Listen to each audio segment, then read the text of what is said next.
27 जून 2006 ज्ञानेश्वरीचा पहिला अध्याय, पहिली ओवी.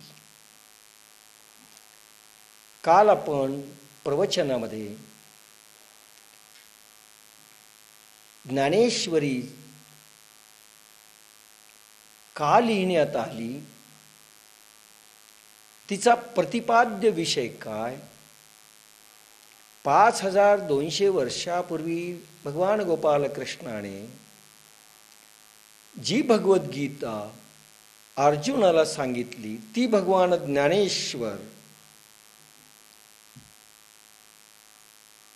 एक मोठा त्याच्यावरती ग्रंथ करून जगाला समोर आणतात 750 वर्षापूर्वी. तो विषय भगवान गोपाल कृष्णांचा आजच्या काळाला उपयोगी आहे काय, हा पण भाग थोडासा पाहिला. आणि ज्ञानेश्वर महाराजांना मच्छिंद्रनाथ, गोरखनाथ, गहिनीनाथ, निवृत्तीनाथ यांच्या माध्यमातून भगवान शंभूचा आदेश होता की जग बुडणार आहे, कळी गिळणार आहे, कळी गिळी तसे सर्व धाव वेगी. काल आपण हे पाहिलं. आणि या 16व्या वर्षाचा बालक भविष्यातील विश्व वाचवण्याकरिता 5200 वर्षापूर्वी जो प्रतिपादित विषय झाला अर्जुनाला, तो सांगण्याकरता उद्युक्त झाला. ज्ञानेश्वरी तयारच झाली, श्री गुरूंना अर्पण केली, म्हणजे पर्यायानं भगवान शंभूला. आणि होय मी जग वाचवलंय असं सांगितलं.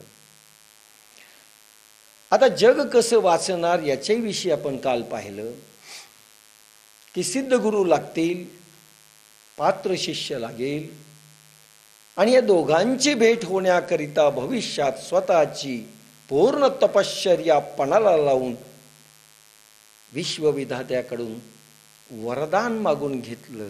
ते म्हणजे पसायदान, की होय पुन्हा एकदा देवयुग यावं.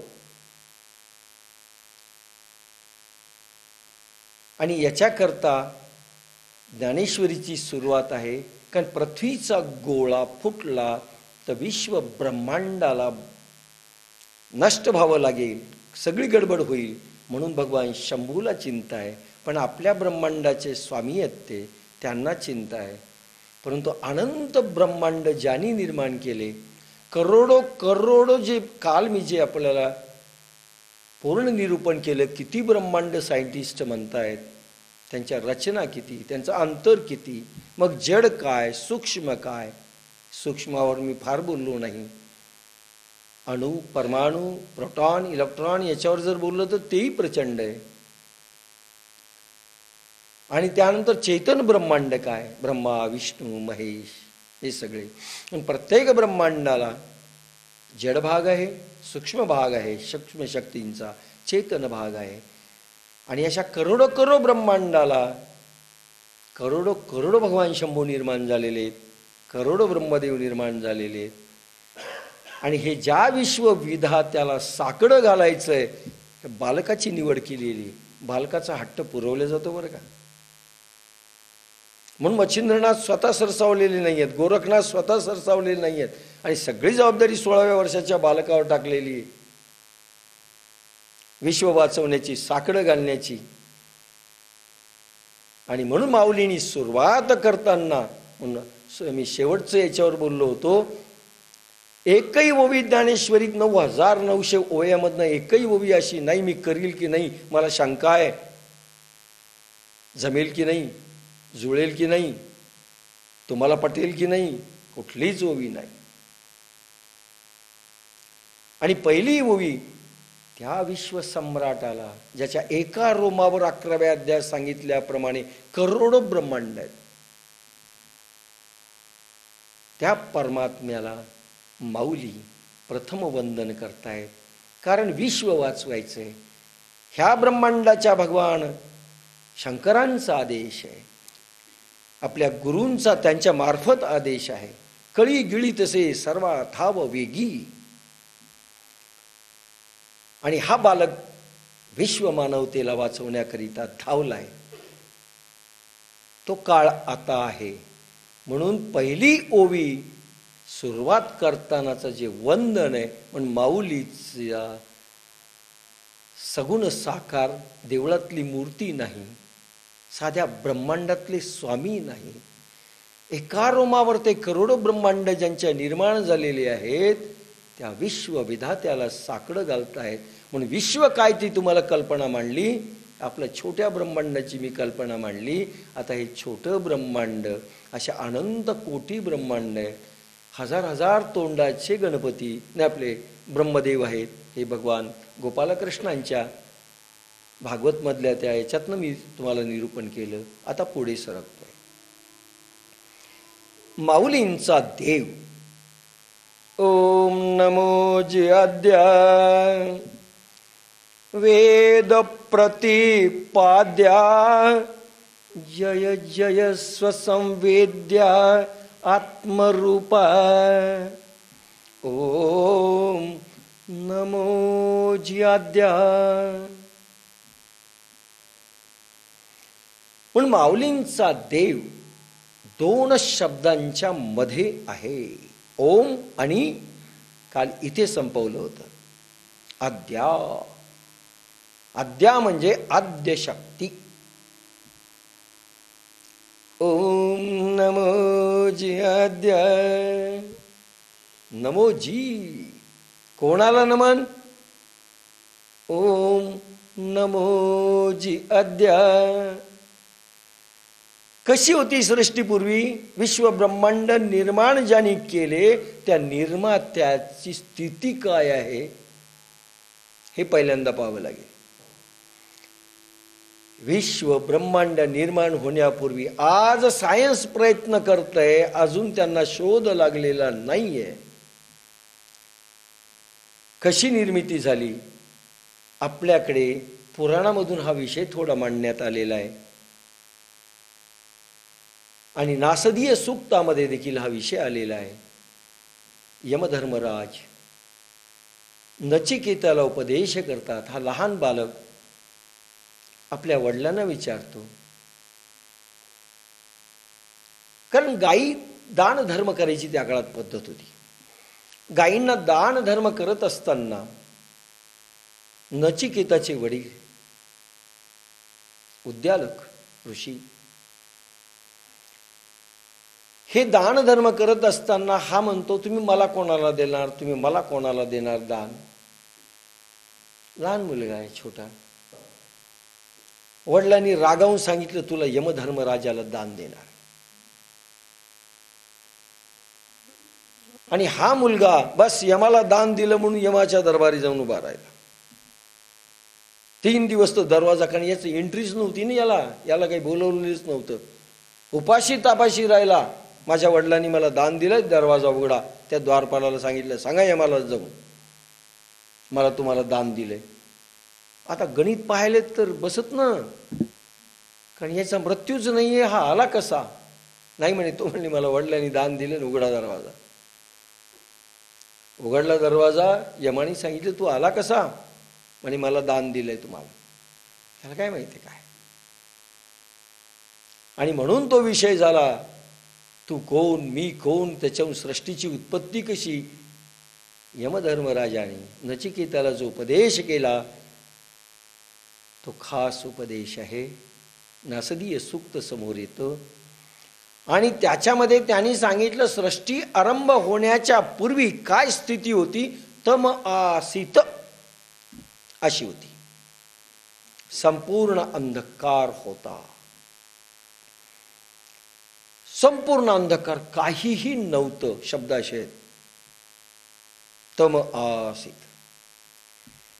आणि परब्रह्म स्वरूप निर्गुण निराकार स्वरूपामध्ये समाधिस्थ अवस्थेत होत.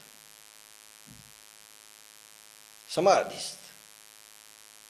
किंचित तमाच्या पोटात परब्रह्म प्रकाश रूपामध्ये, पण रूपही नाही, प्रकाश रूपामध्ये अस्तित्वात होता.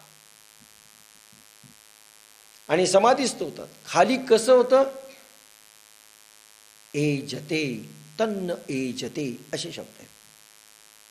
एजन, एजन म्हणजे संस्कृतचा शब्द आहे फुरफुर, स्पंदन, किंचित फुरफुर अशी. समाधीस्थ अवस्थेतला परब्रह्म भगवान हा एजन स्वरूपात होता, म्हणजे फक्त फुरफुर, किंचित अशी बस श्वासांची हालचाल किंचित, आणि बाकी सगळीकडे अंधकार होता, प्रचंड असा पसरलेला. आता पहा, सायन्स आणि यांची तुलना करू. तम आसीत, प्रकाश अंधकाराच्या पोटात होता, परब्रह्म अंधकाराच्या पोटात होता, तरी म्हटलं काहीही नव्हता, काही स्थिती नव्हती. अंधकार म्हटलं एकीकडे, अंधार होता सगळीकडे. मग अंधार होता तर मानानं तुम्ही, पण ते सांगतात नाही काहीही नव्हतं याचा अर्थ. अंधकार असणं म्हणजे काहीही नसणं. आजही तीच कल्पना आहे.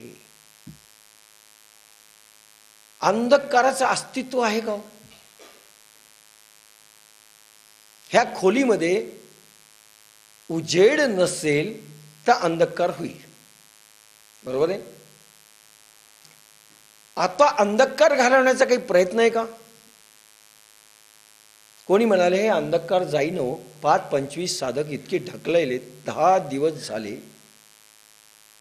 एका कोपऱ्यातलाही अंधकार गेला नाही. जाईल?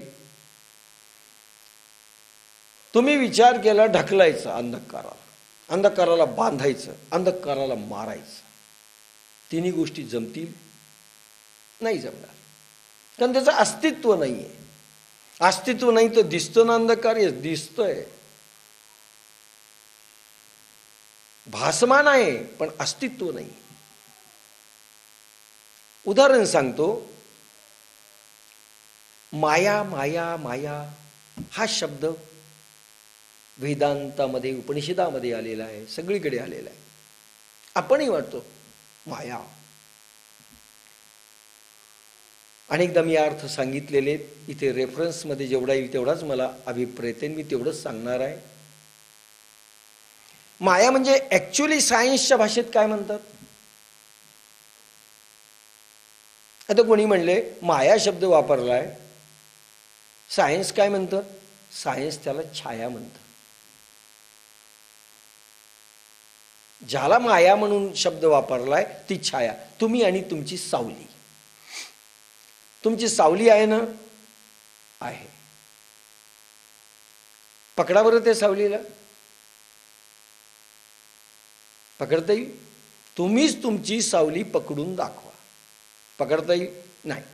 कोणी विचार केला याला मारता येत नाही, याच्या सावलीला मारू, म्हणून दगड घेतला, सावलीला मारला, काही होईल? काठी घेतली, मारली, मर्डर करायचं सावलीचा, होईल? तुम्ही करू शकत नाही, तोही करू शकत नाही, कारण त्याचं अस्तित्व नाही. भासमान आहे पण अस्तित्व नाही, आणि अस्तित्व नाही म्हणून माया आहे. सत्य म्हणजे परमात्मा, ज्याचं अस्तित्व नाही त्याला असत्य म्हटलेलं आहे. दिसतंय, मग सावली आहे की नाही? आहे. मग मारल्या जाते का? धरल्या जाते का? नाही. मग मारल्या आणि धरल्या जात नाही, पकडल्या जात नाही, त्या सावलीचा बदला घेऊ शकत नाहीत. आपलीच सावली आहे. हो आहे. मग तिला काय म्हणतात? सावली म्हणजे प्रकाशाचा अभाव. आता शब्द वापरतोय. प्रकाशाचा अभाव. सूर्य ज्यावेळेस समोर येतो आणि आपल्या शरीराने त्याला अडवलं, त्या प्रकाशाला, प्रकाश इथे थांबला म्हणून अंधार झाला मागे. मुळात त्या अंधाराचं अस्तित्व नाहीये, प्रकाश थांबला, प्रकाश किरण जिथे थांबली म्हणून तेवढा भाग अंधारात गेला. मुळात अंधार नाहीये, तो प्रकाशाचा अभाव आहे. म्हणून परब्रह्म परमात्मा चैतन्य स्वरूपात, प्रकाश स्वरूपात होता, पण इतक्या छोट्या अवस्थेत होता, बाकीचा भाग अंधारमय होता. म्हणजे प्रकाशाचा अभाव म्हणजे परब्रह्माचा अस्तित्वाचा ज्या ठिकाणी अभाव होता, म्हणून सावली होती, त्याला अंधार म्हटलंय. मुळात अंधार ही कल्पना आहे, अस्तित्व नाही. प्रकाशाचा अभाव म्हणजे अंधार, एवढंच घ्यायचं. आणि म्हणून तम आसित स्थिती होती, याचा अर्थ परब्रह्म शक्तीचा अभाव होता. ती अतिशय छोट्या स्वरूपात समाधीस्थ अवस्थेत होती. किती काळ गेला असेल माहिती नाही, वर्णन असे, तो अजन्म आहे. त्याचा जन्म झाला नाही, त्याला आई नाही. म्हणून माधव जुलियननी आपल्या कवितेत म्हटलंय, प्रेम स्वरूप आई, वात्सल्य सिंधू आई, बोलावू तुझ आता मी कोणत्या उपायी. त्याच्यामध्ये म्हटलंय त्यांनी, माधव जुलियननी, आई ह्या कवितेमध्ये, स्वामी तिणी जगाचा आई विना भिकारी. तिणी जगाचा स्वामी हा आई विना भिकारी, ज्यांनी 14 लोक 14 भुवन अनेक ब्रह्मांड निर्माण केले, करोडो विष्णू निर्माण केले, करोडो ब्रह्मदेव निर्माण केले, त्याला आईच नाही. आणि आपण आईसाठी रडतो, आई आई. उद्या त्यांनी सांगितलं, आई मलाच नाही, तुला कुठून देऊ. एकदा भगवान रामचंद्राकडे एक जण गेला. भगवान रामचंद्र म्हणजे मूर्तीच्या समोर जाऊन उभा राहिला. डायरेक्ट अयोध्येला गेला, कारण छोट्या मोठ्या रामाचं काम होईल की नाही माहिती नाही, म्हणून डायरेक्ट अयोध्या गाठली. रामा, माझी बायको कुठे पळून गेली मला माहिती नाही. ते म्हणले, हे काम मी नाही करू शकत. म्हणले, का? अरे माझ्याच बायकोचा मला शोध लावणार नव्हता, त्या हनुमंताला लागला, हनुमंताने लावला, त्यांच्याकडे जा. आपण जर म्हणलं माझ्या आईला, ते म्हणजे मलाच आई नाही, तुला कुठून देऊ. स्वामी तिनी जगाचा आई विना भिकार. तो अजन्म आहे, त्याला रंग नाही, रूप नाही, कधी जन्माला माहिती नाही. आदि एवढा शब्द आहे. माऊलीनी एकच शब्द वापरला, आद्या. कधी जन्माला माहिती नाही, कारण त्याला जन्म नाही, त्याला मृत्यू नाही, त्याला अंत नाही, मध्य नाही, काहीच नाही, ना आदि ना अंत. आणि म्हणून एकच शब्द वापरून माऊली थांबले, ओम नमो जी आद्या. ज्या वेळेस कुठलंही अस्तित्व नव्हतं आणि भासमान अशी माया अंधारमय स्वरूपामध्ये होती, सावली रूपामध्ये, त्यावेळेस हा परब्रह्म परमात्मा समाधीस्थ अवस्थेत होता. जन श्वासांची किंचित समाधीमध्ये फार थोडी हालचाल असते बरं का. श्वास चालतो पण फार थोडी हालचाल असते, बस. थोड्या श्वासात काम भागतं. आपल्यासारखं असं हुंकार जप चालत नाही. इतकं पोट भरलेलं असतं की एक टॅबलेट घेतली तरी समाधान. पण भगवंताने द्रौपदीला जेवायचं म्हणले अगोदर 10,000 आणि तू 1. माहिती आहे ना तुम्हाला कथा. वनवासामध्ये असताना एक थाळी दिली होती आणि त्या थाळीचं स्वरूप असं होतं की द्रौपदी जेवत नाही तोपर्यंत ती थाळी मायावी होती. किती लोक जीव घाला, योगायोगानं 5 पांडवाला जीव घातल्यानंतर द्रौपदी जेवली. आता तिच्यातनं काही निर्माण होणार नाही.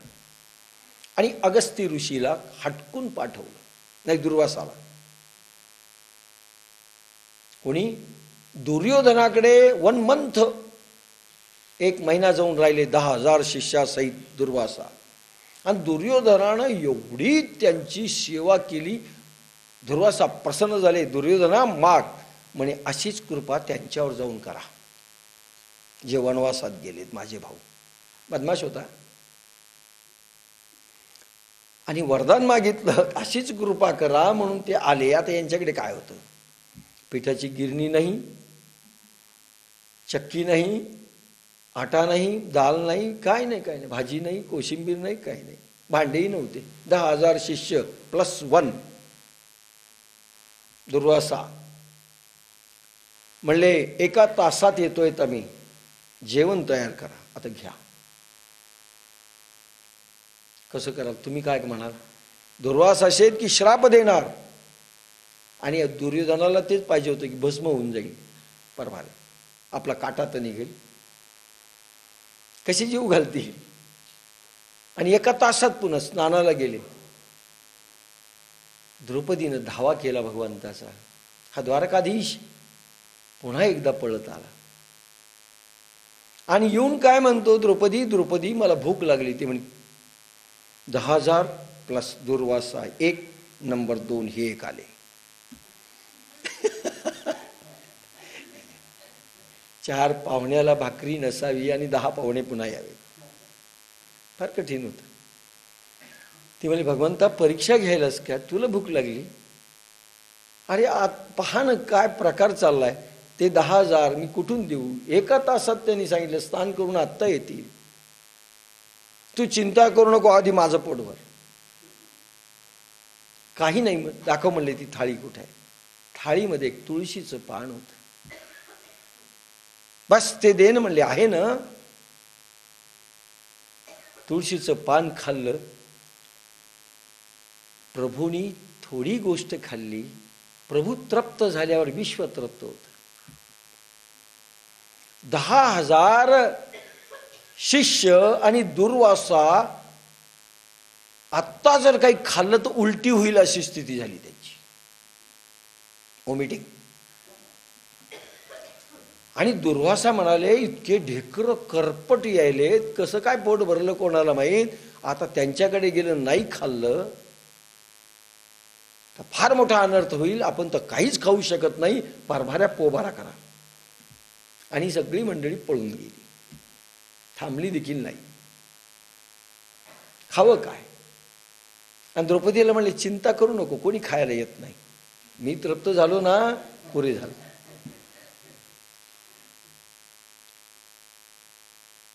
कशाहून विषय निघाला होता? थोडा श्वास. भगवंत अतिशय थोडा श्वास घेतो. समाधीत अवस्थेत संत अतिशय थोडा, म्हणजे आपण जेवढा आखूड घेतो तो कमी श्वास असतो. भगवंताचं भरपूर असतं काम. आणि हा श्वास भगवंत अतिशय थोडा, त्याला एजते एजन फुरफुर असं एवढंच. आणि तन्न एजते, कधी एजन बंद होतं, श्वास देखील बंद. थोडासा कधीतरी घेतल्या जायचा, पुन्हा बंद. एजते तन्न एजते, एवढी स्थितीत होता. त्याला बहु व्हावं वाटलं, पण जाण असते बरं. समाधीमध्ये बेशुद्धी नसते. दारू आणि समाधी, दारू पिल्यानंतर मला म्हणते, तुम्ही पिले का? मी नाही पिलो, ऐकलंय. दारू पिल्यानंतर जी स्थिती असते ती समाधीत असते. खूप दारू पिल्यानंतर बरं का, असं म्हणतात, ती समाधीत असते. बरं, समाधीत असते तर काय होतं?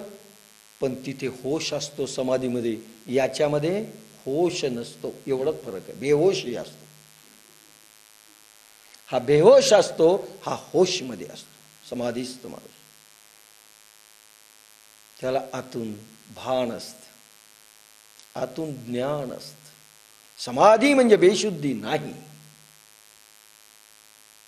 ज्ञान आहे, भान आहे, जाण आहे, द्रष्टेपण आहे, विवेक आहे, जागा आहे तो आता. अशी स्थिती प्रभूची होती. स्टॅबिलिटी होती, पूर्ण स्थिरता. आणि त्या ज्ञान शक्तीला त्याच्या भगवंताच्या वाटलं आपण बहु व्हावं. जसं आपल्याला वाटतं 24 वर्षाचे 25 वर्षाचे झालो की बहु व्हावं.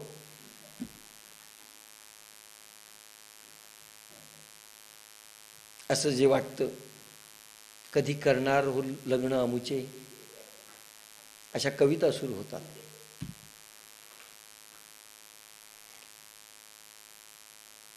आता बहु व्हावं वाटलं, बस इच्छा उत्पन्न झाली, संकल्प नाही, इच्छा बहु व्हावं, कामना. प्रभूला इच्छा उत्पन्न झाल्याबरोबर एक प्रचंड स्फोट झाला. त्या स्फोटातनं 3 गोष्टी अवतीर्ण झाल्या. नंबर 1 प्रकाश, अंधार गेला, प्रचंड स्फोट. नंबर 2 प्रकाशाबरोबर काय होत असतं? ध्वनी. ध्वनी उत्पन्न होत, ज्याला सायन्सनी अल्ट्रासाउंड वेव्ज म्हटल्या. ध्वनी, प्रकाशाबरोबर ध्वनी उत्पन्न झाला. आणि इतका विस्तार झाला त्याचा. आणि ध्वनी म्हणजे आवाज. आणि त्या आवाजाचं गुंजन सुरू झालं, तो म्हणजे ओंकारनाद. आवाज प्रगटल्याबरोबर जो ध्वनी आणि नाद उत्पन्न झाला, ओम, बस हा साऊंड. आणि मग पहिलं माऊलीनी शब्द ओम नमो जियाद्य.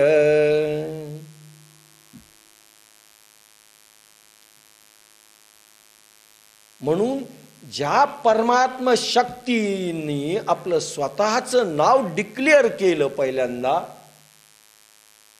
ओम, म्हणून सगळ्या धर्मांनी सगळ्या पंथांनी ओंकाराला महत्व दिलंय. कारण मूळ आद्य शक्तीचं पहिलं प्रकटीकरण स्वतःच्या मुखातून झालेलं म्हणजे ओम, ओंकारनाद. म्हणून अल्लाह शब्द मुसलमानांचा असा जो उलटा आहे त्याच्यातही ओम आहे. प्रत्येक माणूस हा ओंकारमय आहे. आपण ओंकारमय. कसं? आता पहा, उभा राहा, पायाकडून पहा, असं पहा, कसंही करा. हे मुंडकं असं जर हात धरले, असं पहा, ओंकार येतो का नाही खाली. आणि ही अर्धमात्रा. पायाकडून पहा, असं करा, हे धड अर्धमात्रा. कुत्र पहा, मांजर पहा, माणूस पहा, भूत पहा, चराचर पहा, ओंकारमय शरीर आहे. आणि म्हणून असं म्हटलंय की ज्यावेळेस सायन्सला शोध लागेल, याला 3.5 मात्रा म्हणतात. सगळं विश्व 3.5 मात्रेमध्ये. ओंकार म्हणजे 3.5 मात्रा. आणि ह्या 3.5 मात्रेत पूर्ण विश्व आहे.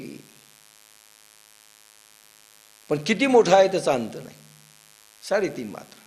पण प्रत्येक चराचर ओंकारमय.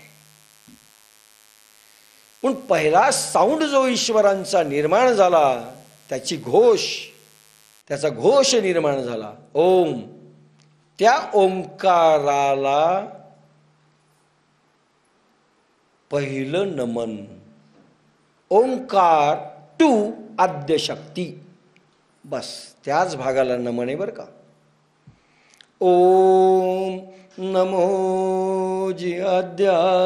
आद्या म्हणजे ती आद्यशक्ती जी तमाच्या पोटात समाधिस्थ अवस्थेमध्ये होती. आणि जिची इच्छा निर्माण झाल्याबरोबर स्फोट झाला, त्या स्फोटातनं गतिवंत झाला. अल्ट्रासाऊंड वेव्स त्याच्यातनं निघाल्याबरोबर प्रकाश आणि ध्वनींच्या लाटा सुरू झाल्या. प्रकाश चैतन्याचा भाग, ध्वनी लाटा सूक्ष्म भाग. लक्षात घ्या, ध्वनी लाटा निर्माण झाल्या.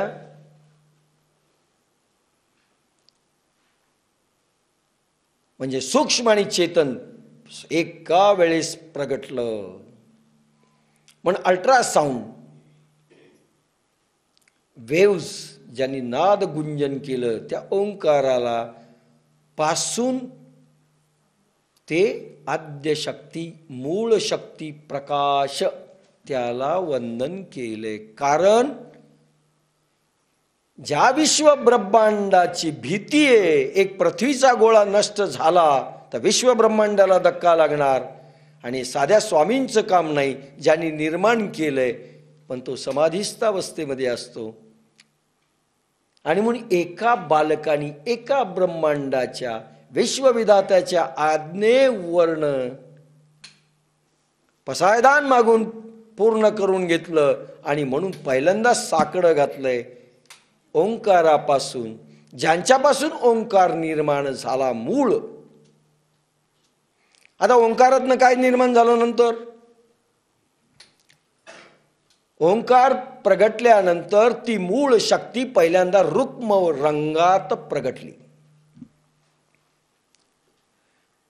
परमात्म्याचा रंग हा पांढरा होता. नंतर तो रुक्म रंगात आला.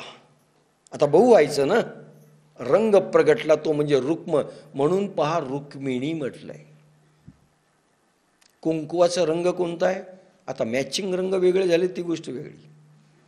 चपलेच्या मॅचिंगचं देखील असावं लागतं गंध.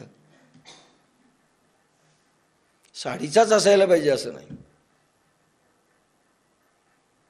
रुक्म म्हणजे असावा असं नाही आहे त्या रंगाचं. म्हणजे कोणी म्हणेल की मी सगळा भाग हा दकियानुसी, ज्याला हिंदीमध्ये म्हणतात, असं सांगतोय पुराण्या जमान्याचं. नाही, गंध असला तरी चालतो, नसला तरी चालतो.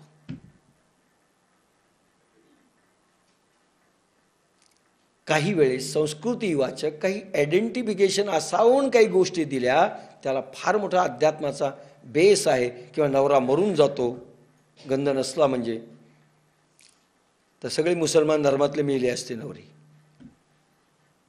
आणि ख्रिश्चन धर्मातले मेले असते. असं काही झालेलं नाही. मग काही बाया 2-2 गंध लावतात. जितकं बेसूर दिसण्यात येईल तितकं दिसतात. एक गंध कमी पडतो म्हणून दुसरा एक लावतात, दाखवतात. आणि काही 3 लावतात. आणि वारकरी संप्रदाय असे 3-3 लावतात. एक गंधाची टिकली चांगलं नाही म्हणजे 1 2 3 1 जे 111. त्याचा काही संबंध नाही. पण मुळात जी कल्पना घेतली, ज्या कोणी रुक्मिणी ही कुंकुवाच्या रंगाची आहे, रुक्मिणी आहे म्हणून पांडुरंगाने रुक्मिणी म्हणजे ह्या दगडांच्या मूर्ती नाहीत. आणि म्हणून इथे जेव्हा नव्हती पंढरी, नाही, जेव्हा नव्हती वैकुंठ नगरी तेव्हा होती पंढरी. अर्थ कोणालाच समजली नाही. ही पंढरी सोलापूरच्या जवळची.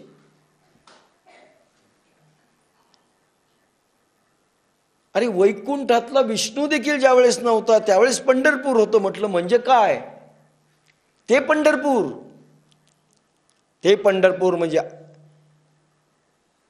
काय? तम आसित. आणि हा विठोबा समाधिस्थ अवस्थेत होता. त्यानंतर बहु व्हावं वाटलं, रुक्मिणी प्रगटली. रुक्मरंगाची रुक्मिणी प्रगटली. आणि मग बाया इथे गंध लावतात ती रुक्मिणी म्हणून, रुक्मिणीला.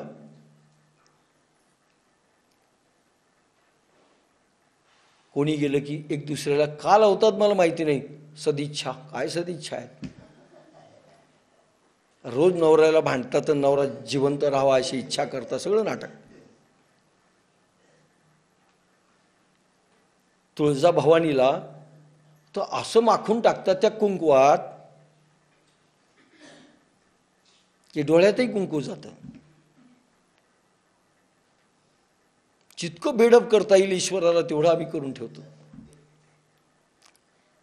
कुंकवाचा रंग म्हणून ती रुक्मिणी. मग जेव्हा नव्हती पंढरी, नाही जेव्हा नव्हती वैकुंठ नगरी तेव्हा होती पंढरी, जेव्हा नव्हती गोदा गंगा तेव्हा होती चंद्रभागा, असे वर्णन आहेत. योगे 28 विटेवरी उभा. युग माहिती आहेत किती आहे? 37 लाख वर्षाचे 4 युग होतात. 37 लाख वर्षाचे 4 युग होतात. 37 गुणिले 18 तो विठोबा उभा आहे. हा का? हे रूपक आहे. यांनी विठोबाला साकडं घातलंय, पण तो विठोबा हा नाही. मूळ रुक्मिणी रुक्मरंगाची, त्याच्यात रंग प्रगटला, ती रुक्मरंगाचा होता. अवात श्वसन अशी स्थिती जी होती प्रभूची, ती सवात श्वसन झाली. श्वास घ्यायला सुरुवात झाली की अल्ट्रासाऊंड वेव्स प्रगट झाल्या आणि ओंकार असा ध्वनी प्रगटला आणि रुक्मिणी प्रगटली. आता रुक्मिणी मूळ चेतन स्वरूपातली, ती माया नाही आहे. आता रुक्मिणीच्या साह्यानं ह्या प्रभूला बहुभावसं वाटलं म्हणून रुक्मिणी पुन्हा 3 रंगात प्रगटली. रुक्मिणी 3 रंगात प्रगटली. अजा मेका लोहित शुक्ल कृष्णाम असे शब्द आहेत. अजा मेका लोहित शुक्ल कृष्णाम. सत्व रंग, अजून लाल रंग आणि काळा रंग. त्रिगुणी शक्ती झाली. मूळ आदी शक्ती रुक्मिणी. मूळ आधी पांडुरंग पांढऱ्या रंगाचा होता. बहु होण्याकरता रुक्मरंग प्रगटला आणि अल्ट्रासाऊंड वेव्स ओंकार प्रगट झाला आणि ही रुक्मिणी पुन्हा 3 वर्णाची झाली. काळा, लाल, पांढरा. सत्व, रज, तम. सत्व म्हणजे पांढरा भाग, रज म्हणजे लाल भाग, तम म्हणजे काळा भाग. त्रिवर्णी झाली आणि त्यालाच त्रिगुणी म्हटलेलं आहे. त्रिगुणी, त्रिवर्णी म्हणजे मूळ रुक्मिणी त्रिगुणी झाली, 3 गुणांची झाली. मग बायांनी लावायचं तर आता 3 कुंकू लावायचं, काळा, लाल, पांढरा. मी दक्षिणेकडे पाहिलं, मी पाहतच राहतो. कधी कधी असं ते काही बाया असा पांढरा लावतात आणि त्याच्यावर एक लाल लावतात आणि काळा. हे 3ही पाहिलेत त्यांच्याकडे दक्षिणेकडे. मग लक्षात आलं ही त्रिगुणीय बाई. हे कुठून आलं मी कल्पना पाहत असतो. काहीतरी कुठून काहीतरी आलेलं आहे आणि कोणीतरी काही सांगितलेलं आहे.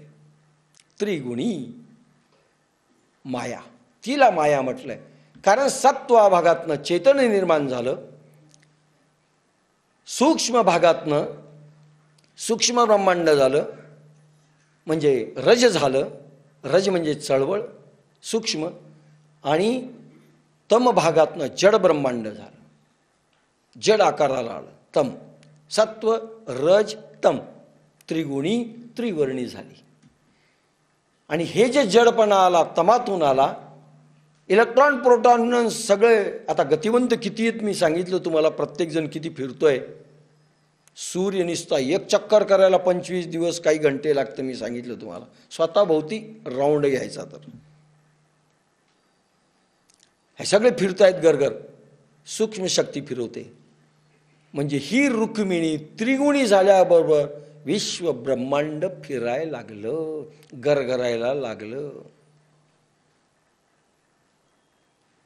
याला माया म्हटलंय. ही त्रिगुणी त्रिवर्णी असं म्हटलंय. आणि ही त्रिगुणी झाली, त्याला वंदन नाही केलेलं आहे. त्रिगुणी परमात्म शक्तीला वंदन नाही आहे. असेल वंदन तर ओंकार निर्मित झाला त्याच्या वेळी जी रुक्मिणी होती रुक्मरंगाची तिला वंदन आहे, आणि मूळ शक्ती जी पांढरी ब्रह्मस्थितीत होती तिला वंदन आहे. म्हणजे रुक्मिणी आणि पांडुरंग पहा. म्हणून माऊली वारकरी आहेत. पण आपले वारकरी तिथपर्यंतच आहेत, माऊली वारकरी विश्वविधात्याचा आहे. वारकरी मी एका वारकरी संप्रदायात प्रवचन देत असताना वारकरी काय असतो दाखवला. ये मार्गीचा कापडी महेश अजूनी. भगवान ज्ञानेश्वर म्हणतात अरे अजून भगवान शंभू वारकरी आहेत. ये मार्गीचा कापडी महेश अजूनी, त्याला वारकरी म्हणतात. म्हणून माऊली त्या पांडुरंग आणि रुक्मिणीची जी मूळ शक्ती आद्यशक्ती आहे, ओंकाराच्या पूर्वीची रुक्मरंगाची आणि पांढऱ्या रंगाची परब्रह्मस्थितीची अवस्था, त्याला वंदन केलंय. ओम नमो जी आद्या. आद्या आद्यशक्ती पांढरी आणि ओंकारापर्यंतची म्हणजे रुक्मिणी, म्हणजे पांडुरंग आणि रुक्मिणी. ओम नमोजी, काय शब्द वापरलाय गोड. नमोजी वाकून, हॅलो असा नाही नमस्कार, असा नमस्कार नाही. नमस्कार घातला ना असा नाही. नमोजी, नमोजी काय आदराने घेतलेला आहे. ओम नमोजी, ओंकारानंतर ज्या शक्त्या दोन्ही आहेत तिला नमोजी. आद्या हे मूळ शक्ते तुला नमस्कार. ज्याने चेतन सूक्ष्म आणि जड करोडो ब्रह्मांड निर्माण केलेत, करोडो देवदेवता निर्माण केल्या, त्या मूळ शक्तीला प्रथम वंदन करणारा, साकडं घालणारा आणि वरदान मागणारा, विश्ववसुंधरा निर्माण झाल्यापासून एकमेव बालक जन्मलेला आहे. ज्ञानेश्वरावर मी जास्त बोलू शकत नाही की नंतर मला बोलताच येत नाही, थांबतो. म्हणून ओम नमो जी आद्या, हे आद्य शक्ती लक्षात घ्या. माऊली स्वप्न लोकात कल्पना करून वंदन करत नाही आहेत, प्रत्यक्ष पाहत आहेत. काही ओव्या आहेत माऊलींच्या. ज्ञानेश्वरी माऊलींचा कल्पना विलास नाही. हे काव्य कल्पना विलासाचं नाही. साहित्य आणि कवित्व काय असतं. आज जसे कवी आणि साहित्यिक लिहितात, रेखा बैजरीत म्हणून इकडे तिकडे पाहिले त्यांच्याकडे सर्वजण, त्यांच्यासाठी नाही म्हटलं.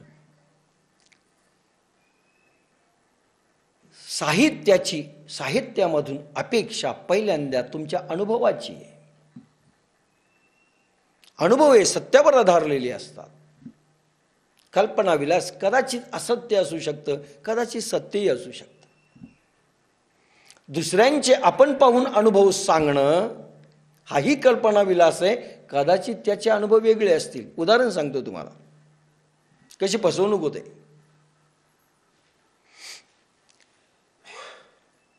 दोन साधक चालले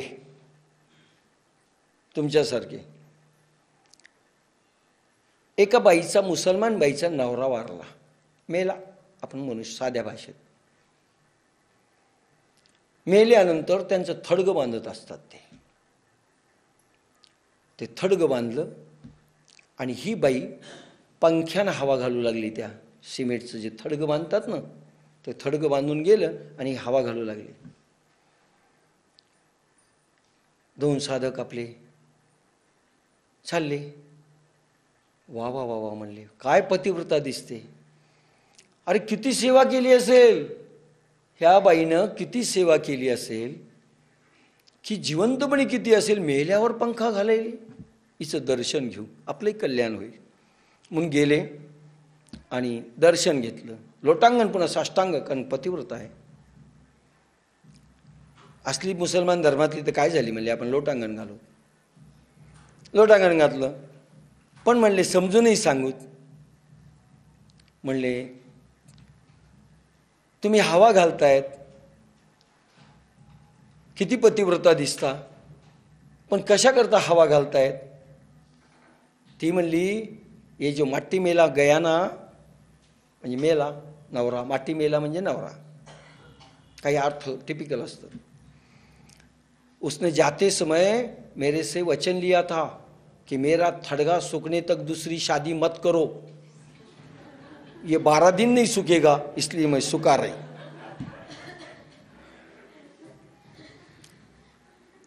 आता हे जर साहित्यात उदाहरण आलं, एक पतिव्रता दिसली, थडक्याला हवा घालीत होती, तिला विचारलं म्हणून ठीक झालं, नाही तर साहित्य तर वेगळं गेलं.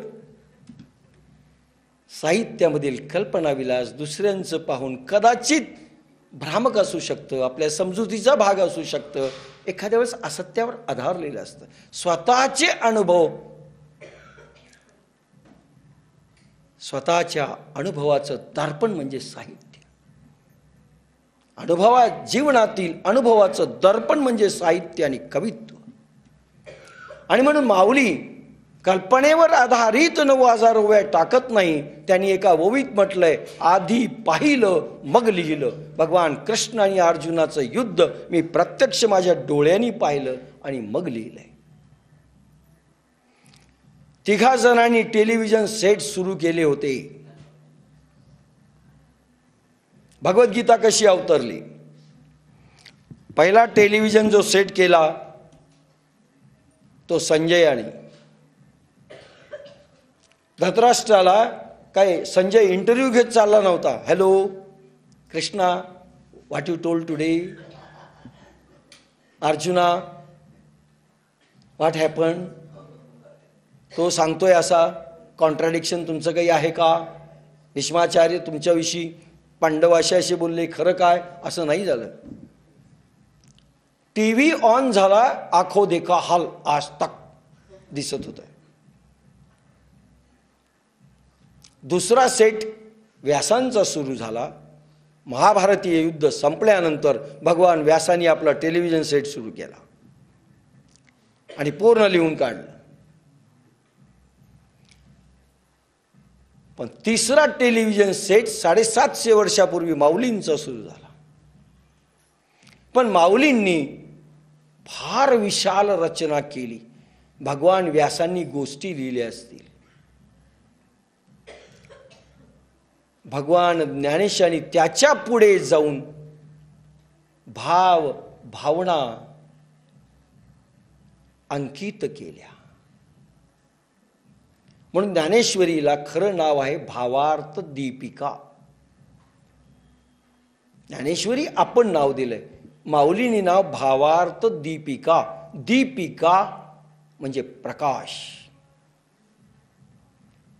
म्हणजे सत्याचा प्रकाश, अनुभवावर आधारलेला सत्य प्रकाश असा अर्थ आहे. आणि भावार्थ ज्या ॲक्शन घडल्या, जे अनुभव आले, त्याचा भावनेचा काय काय भावना होत्या, त्यांच्या मूळ भावना त्या अंकित केल्या. म्हणून भगवान कृष्णांच्या मनात काय होतं आणि तोंडावर काय दिसत होतं, अरे सूक्ष्म रीतीनं वर्णन आलेली आहेत की अर्जुनाच्या चेहऱ्यावर घाम आला.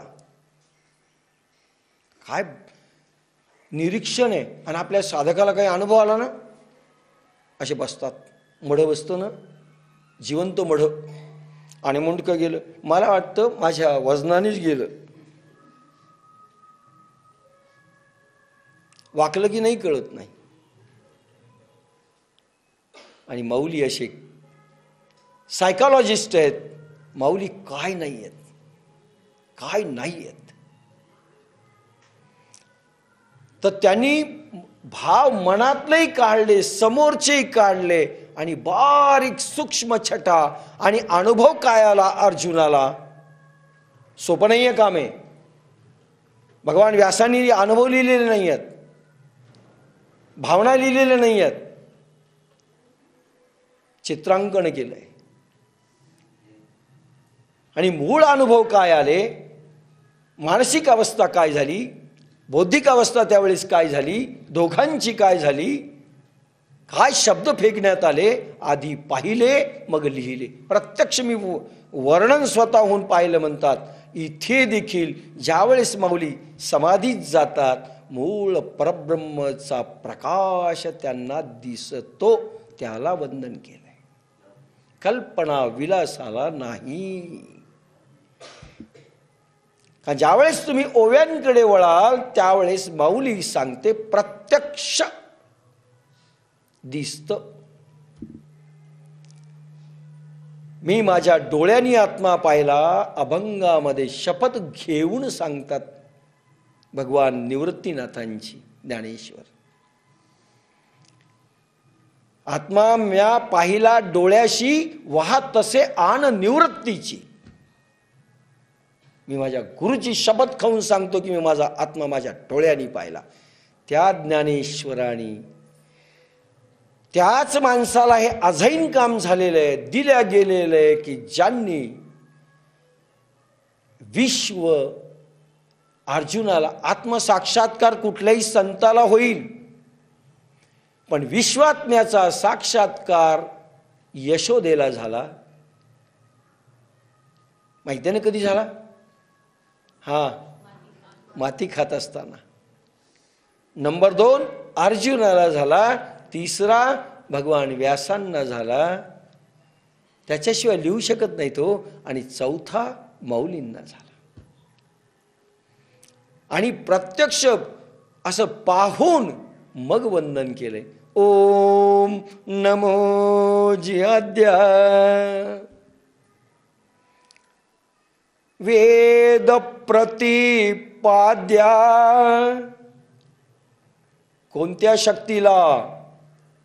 ही शक्ती नाही.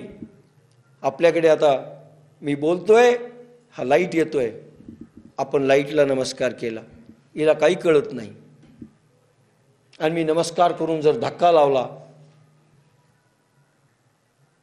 ती ओळखत नाही आपल्याला, कोणालाच ओळखत नाही. समदृष्टी डाकवाणी संत भेदच जाणत नाही. ती आहे की नाही समाधीस्थ अवस्था, तिला कळतच नाही, कारण तिला ज्ञान नाही, तिला जाण नाही, तिला भान नाही, तिला काही कळत नाही, तिला विवेक नाही, तिला विचार नाही. अशी शक्ती नाही आहे माऊलींची. माऊली म्हणतात त्या शक्तीला मी नमस्कार करतो, ती फक्त सूक्ष्म आहे नाही, त्या शक्तीमध्ये ज्ञान कर्म सगळं काही आहे.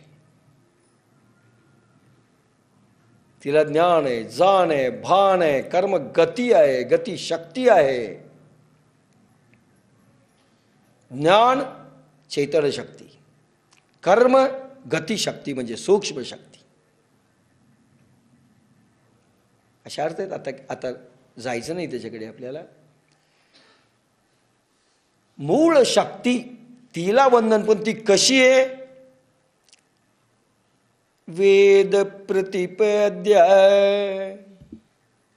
कोणालाही नमस्कार नाही केला, बॅटरी कोणी चमकायलं, हे देवा प्रकाश रूप आहे तू, नमस्कार, असं नाही आहे माऊलींचं वंदन. ज्या शक्तीनं वेद निर्मिती केली, वेद प्रतिपाद्या. वेद फक्त ब्रह्मदेवाने निर्माण केले असं नाही. माऊली वेद कसे झाले लिहिताना म्हणतात, जयाची निश्वासी जन्म झाले वेदरासी, तो स्थित प्रज्ञ पैजेसी बोलला स्वमुखे. भगवान कृष्ण अच्युत आहेत. परब्रह्माच्या मुशीतून सगुण रूपात आकाराला आलेलं रूप म्हणजे भगवान कृष्ण आहेत. जयाची निश्वासी, ज्यांचं निश्वासातून वेद निर्माण झाले. जन्म झाले वेदरासी, तो स्थित प्रज्ञ पैजेसी, बोलला स्वमुखे. अरे वेद श्वासातून झाले,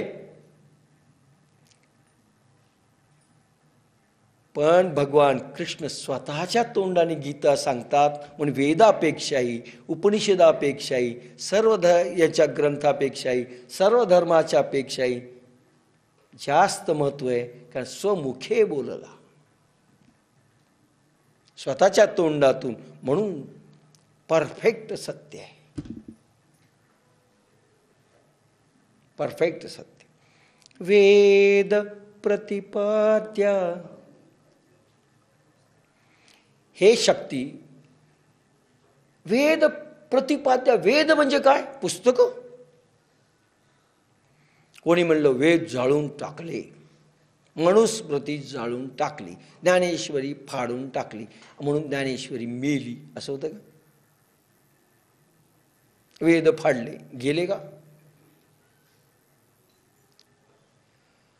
वेद म्हणजे काय? ते तत्वज्ञान ज्याच्यामध्ये जड, सूक्ष्म, चेतन याचं विज्ञान आणि ज्ञान आलेलं आहे. हे प्रतिपाद्य झालं याचा अर्थ त्यावेळेस निर्माण झालं असा एवढाच घेऊ नका. उदाहरणार्थ गायत्री मंत्राची उत्पत्ती विश्वामित्राने केलेली म्हटलं म्हणजे अगोदर गायत्री नव्हती का? गायत्री नव्हती. एखाद्या सायंटिस्टनी प्रकाशाचा शोध लावला, प्रकाशाचा शोध लावला याचा अर्थ पूर्वी प्रकाश नव्हता का? होता त्यावेळेस शोध लावला, तुम्हाला माहिती नव्हता. लक्षात घ्या काय म्हटलं. होता त्यावेळेस शोधला, तुम्ही सांगितलं म्हणजे कळण्याकरता त्या दिवसापासून सुरुवात काही लोकांची झाली. याचा अर्थ ती गोष्ट पूर्वी नव्हती असं नाही. म्हणून वेद प्रतिपाद्य झाले, त्याची बीज परब्रह्माच्या याच्यामध्ये होती आधीच, ती प्रगट झाली. आणि ज्या शक्तीनं पहिल्यांदा प्रगटीकरण केलं म्हणून तिला वंदन. सूक्ष्म चेतन याचे नीती नियम सगळे त्याच्यात. म्हणून जड स्वरूपातला वेद समजू नका. उद्या जाळला. आता पहा यजुर्वेद किती आहेत? अथर्ववेद, यजुर्वेद असं म्हणतात 1300 आहेत. सध्या किती अस्तित्वात आहेत? 4. ओन्ली 4. आणि ते जाणणारे फार थोडे लोक राहिलेत. म्हणून आता शाळेमध्ये शिकवायलेत ते. सध्या ज्या वेधशाळा निघाल्यात, कारण हे गेलं तर काय करावं. आता 1300 पैकी काही 1100 होते, काही 1300 होते. त्याच्यापैकी जर फक्त 4च शिल्लक राहिले, आता ते मेले का? 1300 येणार नाही का? हो येतील. एखादा ज्ञानेश्वर प्रगट होईल त्यावेळेस. त्यांच्या मुखातून ती वेद शक्ती, ती मूळ शक्ती पुन्हा प्रगट करील म्हणून बीज रूपात जाते. अनंत स्वरूपामध्ये ती राहते अनंताच्या. आणि प्रगटीकरण ज्यावेळेस व्हायचं त्यावेळेस होतं. तर हे विश्वब्रह्मांडाच्या स्वामीने ज्याच्यातनं ज्ञान आणि विज्ञानांचं पूर्ण विज्ञान प्रगट करण्याची शक्ती आहे किंवा प्रगट तू करू शकते आणि पुन्हा सामावून घेऊ शकते. म्हणून हे मूळ शक्ती तुला नमस्कार. रहस्यमय भांडार आहे ज्ञानेश्वरी. मला तर वाटतं प्रत्येक शब्दावर किती बोलावं. आणि माऊली स्वतः सांगते की समुद्राहून सखोल अर्थ येथीचे. माझी प्रत्येक ओवीचा अर्थ समुद्रापेक्षा सखोल असेल. अंत समुद्राचा लागेल, माझ्या ओवींचा नाही. म्हणून तर्कावर आधारित आणि शब्दार्थाच्या वर आधारित जर काही अर्थ आले चुकीचे ठरू शकतात. आणि तीच घटना आज घडलेली.